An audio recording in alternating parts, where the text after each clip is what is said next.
El dia m'ha regalat una sorpresa ben gran.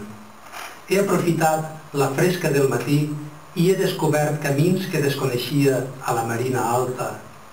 El camí que transcorre de Fontilles a la Font del Penyó m'ha donat el bon dia amb una frondositat realment impressionant.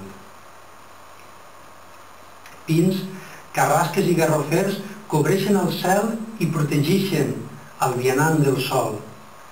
L'aigua de la Font del Gel i la de la Font del Penyó, així com les moreres i les figueres que han eixit al meu pas, m'han abastit suficientment per a fer tot el recorregut amb molta energia.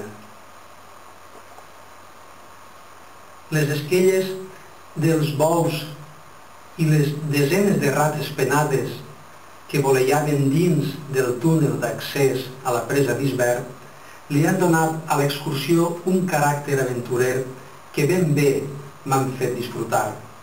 Vos recomane l'excursió. És de dificultat baixa i sense cap dubte els vostres ulls s'alegraran davant tanta bellesa.